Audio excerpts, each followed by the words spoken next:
Well, good day. This is Bill Griffith and glad to have you back for the adventure. Today we're going to start a new painting, and basically, as I said way back in my introduction, I like history. I like to have a story in my painting, and you can follow along with this painting if you'd like, or create your own. It's all the same steps. We'll start off with the sketching, composition. Then we'll do some blocking and, think about our values and tones. And then we'll actually get into the painting process. This is a little more in depth, this particular phase of our learning. And so again, as I said many times, practice, practice, practice. Just keep going and have fun and relax as you do it and create something great. So join me on this adventure. Okay, what we want to do in this painting is, as I said, I like history.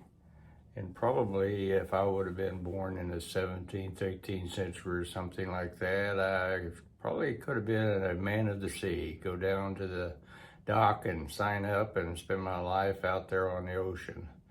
I love the coast and love all the activities, that type of thing. So that's what I'm trying to do today. In this particular painting, I'm looking back towards the last part of the 19th century, where a lot of fishing was being done by individuals. Now, you had your whalers and your big schooners and this type of thing. But across the world, there was frequently seen the lone fisherman sitting in a boat out there fishing all day long, just to catch enough fish, to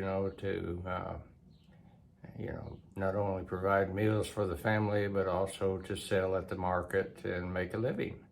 And one of the techniques they used was what was called long line. And long line is basically a long fishing line with multiple hooks on it. And it was placed out with buoys to market. And the fisherman would return later and try to pull in all his catch. And hopefully he caught many fish. Now today, that particular method is pretty much banned around the world. Because it's very indiscriminate. It would catch lots of different fish, some which were edible, some which were not, and actually harm some of the environment. So it is banned most places now. But back in the late 19th century, you would see an individual fisherman out on the ocean, sometimes pretty far from the coastline, in a small boat, frequently 16, 18 feet long, somewhere in there. The boats varied, but one of the most common was called a peapod, which was basically a boat pointed on both ends, and it was designed to row, but it did have a single sail, so that, the fisherman could raise it to get back and reduce some of the labor that he was doing.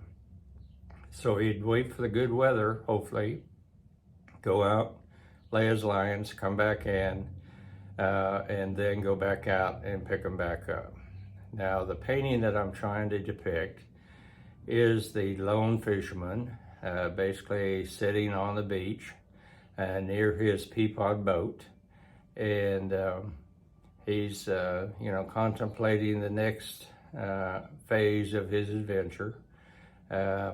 He's laid his lines down, he's got his barrels ready, he's hoping for a good catch. But he's got to first kind of wait for the weather to settle down, because they were not dumb. I mean, they would not go out on an ocean that looked like any minute would turn into a violent storm. So they watched the weather real close. So if you look behind me, you'll see the canvas. It is a large canvas, but it is just a store-bought canvas like I've talked about before. I didn't stretch this one. It is 30 inches by 40, which is a big canvas. And I've already started The Fisherman, and it was based on a photograph taken back about that time. which I thought was fascinating. I have used it as a reference, but changed a few things on it. And behind him will be his boat up on the beach. It will be a Peapod boat. So I'm going to take a lot of time trying to get some details into it later. Some of the techniques will be kind of a wet on wet, loose type painting. And as I get towards the end, I'll put in more and more details so that you can see some of the equipment and things like that that he had. Again, I want to tell a story. I want to show some history. I want to show what he was facing and the tools that he used. So let's get started. Okay, as you can see, the fisherman has already been placed in there, and he's kind of in the lower right-hand corner, which, you know, if you have the 4 sections, typically composition says to kind of place in one of those 2 corners versus dead center unless you're doing a portrait or something like that. But again, I hate rules. I've said that before. But in this particular case, I wanted him in that lower corner primarily because I want to have the space to put in the boat sitting in here and show the coastline, and there'll be a lot of rocks, ocean, waves, storms, this type of thing. It's kind of what I'm planning on. Now, initially I had him sitting on a kind of a little stool, but I got to thinking, you know, he's got barrels, half barrels that he has to use to store fish in. So I'm going to change this, and basically I'm just going to create the base of a barrel here. Now notice I'm not taking a lot of time to do measurements and that kind of thing. This is a sketch. I'll get into the details when I begin to actually do the painting. So my barrel is going to be sitting in there, and he'll be sitting on that barrel. That's his chair. And I think that makes it a little more realistic. Obviously, a fisherman probably would not have a chair out on the beach. And he'll just basically find something to sit on. If it's not his boat or a rock or something like that, he'll, like in this particular case, grab a barrel out of the boat, and that's what he's going to be sitting on. Now he's going to take a smoke his little pipe for a few minutes while he's waiting, help him think a little bit. And then I want to also show, like I said, the boat in here, and it will be a Peapod. So I'm thinking I'm going to go way over here for one end of it. And the beach is at an angle, so I've got to think about the center of the boat coming up through here like this. And I'm going to just start kind of roughing in where I think that boat's going to be. And since it's a Peapod, the 2 ends will move towards each other, will join up. So that's the one nearest him, and then further away, the other side of it will come down through here. Now I need to look at the proportions, see if I think that's looking like the side of the boat that he would be going out at. Now, as I said, they're 16, 18 feet long, and based on his proportions here, that boat is not quite big enough. So I think I'm going to carry it a little further over his shoulder, because I want to keep the corner, the lower left corner, opened up. So I'm going to come down through here and actually bring the tip of the boat way up in here somewhere, which gives him a bigger boat, more realistic as far as something that he would take out into the ocean. So that's basically just the outline of the top of the boat. Now, the bottom would be coming down through here, resting on the sand. And I'm going to assume it's sinking a little bit into the sand. He did drag it up there, but it's kind of in this way. Now I'm going to step back, take another look at it, see if I think that's about the size of boat he would be in, and I think it is. Now there's some angles in here that I think I need to look at. This one comes up through here, so maybe I need to bring this up a little more.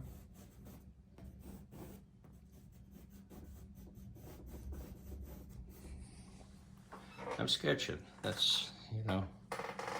So here's this. Now, P-boats also use a kind of a unique form of planking. They actually overlap the planking. So they'd start down here on the bottom and slowly the planking would come up. And what was kind of interesting is your planking would come down through here and eventually end up on the end of the boat, something like that. So that kind of gives me an idea how to go with that. Now on the inside, you would see the planking too to some extent, but there's going to be a lot of merchandise in here. But I do want to put at least one reference in here just to kind of make sure the bottom of the boat's coming down like this on the other side to kind of keep an idea of what it looks like from the side. So now I start putting in the equipment. Now the side of the boat is a little thicker or wider than, because there is a railing that comes across through here on both sides.